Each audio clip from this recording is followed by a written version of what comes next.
Sometimes, after our gatherings together, the question's been asked of you. What is your relationship with life now? But let's get up close and personal with another question.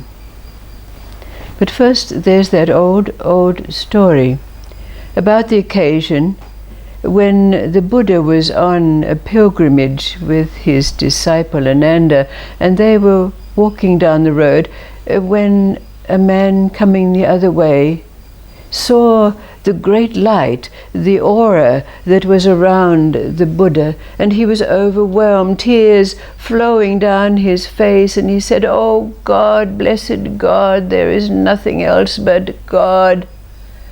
And the Buddha looked at him and said, "You stupid man, of course there's no such thing as God." And the man was shattered and went off staggering down the road. Further along the road, another man was coming the other way and again saw this great light around the Buddha and stopped him and said, "I'm an atheist and I don't believe in God. There's no such thing as God," shaking his head, trying to get that vision out of his... And the Buddha looked at him and said, "Why? Of course there's God. There is nothing else but God." The man was shattered and went staggering off down the road. Further along the road, they met another man who, again, seeing this great light and effulgence, stopped and shook his head, being very perplexed, and he said to the Buddha, "I'm an agnostic and a scholar, and I don't know whether there's a God or not. I've discussed it in many different ways. What do you think?" The Buddha looked at him and remained completely silent, speaking not a word. And the man was shattered and went staggering off down the road.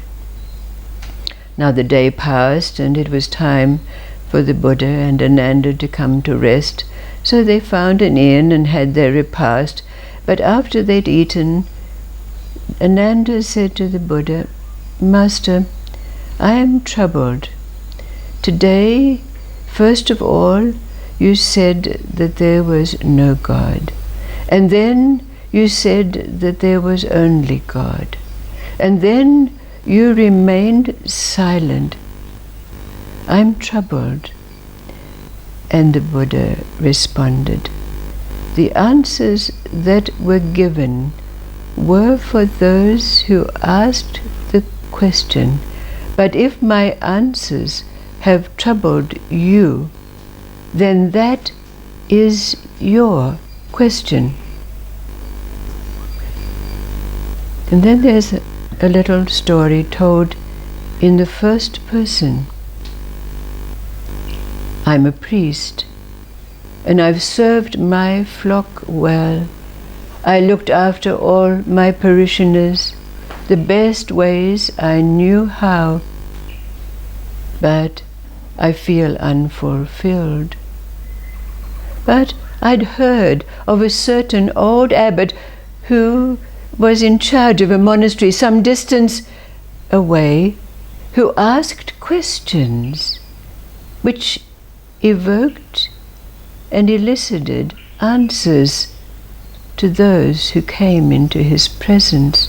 So I decided to go to meet him. So I traveled to the monastery, and when I sat before the old abbot, I asked him, "What is your question?" And he said to me, "What do they want?" And I said, "But I'm here for myself. I And the old abbot said, "Oh, Well, in that case, your question is, what do they really want? Oh, I was so perplexed. What did it mean? The day was passing, so I decided to go to the little chapel that was in the monastery. And I sat pondering this question, pondering. And as the night fell, all of a sudden I felt a whispering and a voice. And it said, "What are you leaving out?" And then the voice got louder. "What are you leaving out?"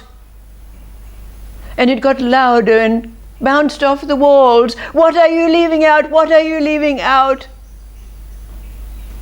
Oh, I was shattered.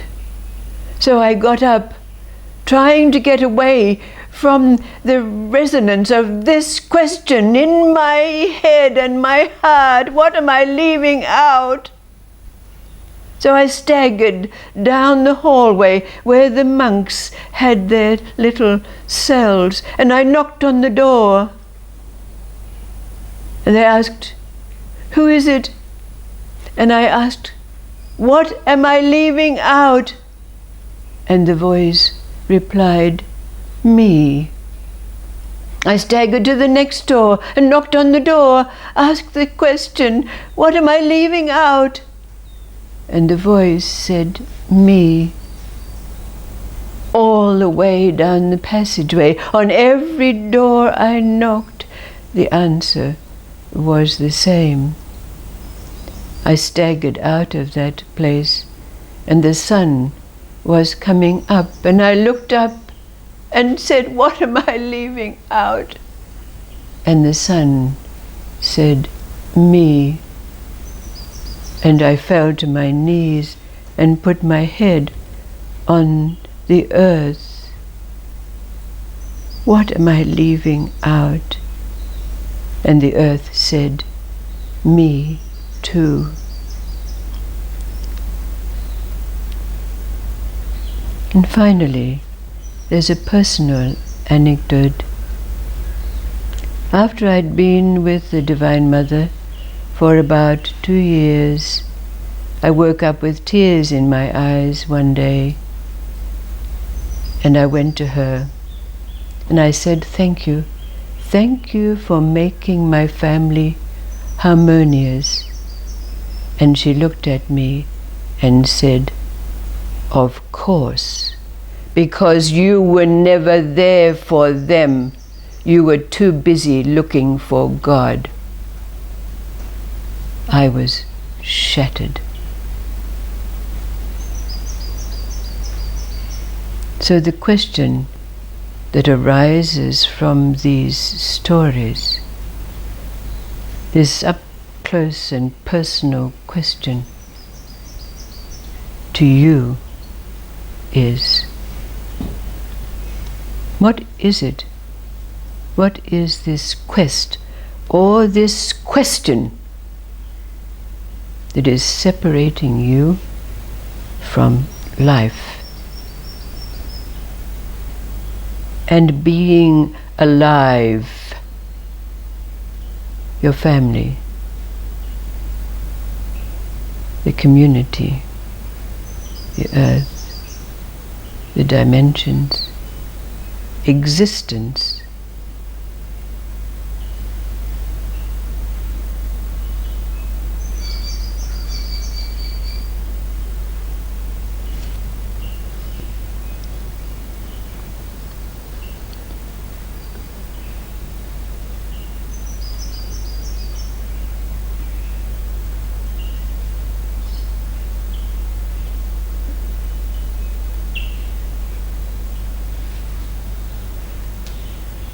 Thank you.